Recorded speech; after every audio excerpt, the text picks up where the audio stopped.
नमस्कार, स्वागत है आपका भारत 24 पर। आपके साथ मैं हूं पलक प्रकाश और सीधा रुख करेंगे बड़ी खबर की तरफ। प्रयागराज से बड़ी खबर है जहां पर उमेश पाल हत्याकांड से जुड़ी हुई अपडेट है।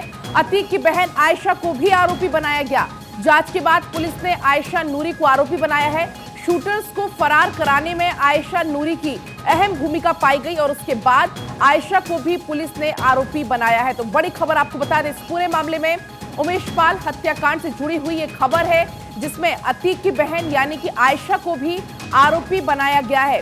जांच के बाद एक तमाम खुलासे हुए और उस खुलासे में यह भी पाया गया कि आयशा नूरी, जिसने आरोपी शूटर्स को फरार कराने में भूमिका निभाई थी, उसे भी आरोपी बनाया गया है।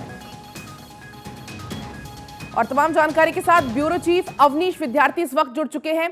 अवनीश, जिस तरीके से एक के बाद एक तमाम खुलासे हो रहे हैं और अब अतीक की बहन भी इस घेरे में आ चुकी है।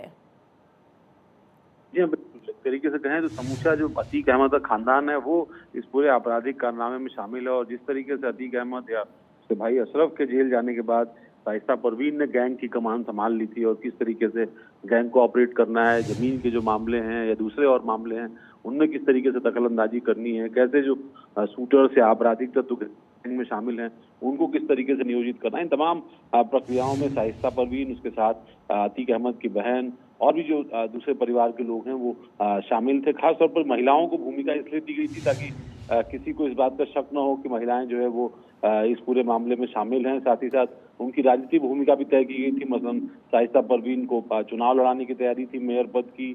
उसके अलावा जो बाकी परिवार के रिश्तेदार हैं उनको भी चुनाव लड़ाने की तैयारी अतीक अहमद के की तरफ से थी। और इसी कड़ी में जो है जब पुलिस ने इन्वेस्टिगेशन की है तो अतीक अहमद की बहनों की भूमिका, परिवार के और सदस्यों की भूमिका मिली है।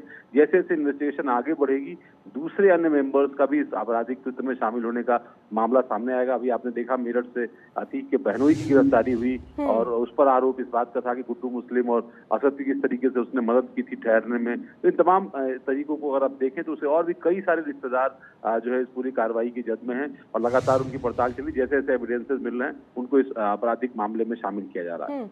आप बिल्कुल अवनीश, कल भी हमने जिस तरीके से देखा था कि अतीक, उसका बेटा, उसे भी आरोपी बनाया गया था। तो कुल मिलाकर अतीक एंड फैमिली की अब जो है वो मुश्किलें लगातार बढ़ चुकी हैं। देखिए, मुश्किलें तो बढ़ी हुई हैं। आपराधिक घटना है, उस आपराधिक घटना में सबकी संलिप्तता दिखाई पड़ रही है। पहले की जो घटना थी इसमें कल आरोप हुए थे वो जेल में बंद रहने के दौरान ही जो है घटित हुई थी और उस मामले की सीबीआई जांच कर रही है। और अब ये जो मामला जिसकी जांच एसटीएफ और प्रयागराज की पुलिस कर रही है और उस मामले में जैसे जैसे मामला आगे बढ़ रहा है, उमेश पाल हत्याकांड का एविडेंसेस मिल रहे हैं टेलीफोन सर्विलांस के माध्यम से, इसके अलावा फोन्स को ट्रैक करके कुछ और लोगों से पूछताछ करके उनके एविडेंसेस तलाशने पर उसी के आधार पर इनकी भूमिका तय हो रही है और अब उसकी बहनों की भूमिका जो है वो इसमें दिखाई पड़ी है। बिल्कुल अवनीश, बहुत बहुत आपका शुक्रिया तमाम जानकारी के लिए।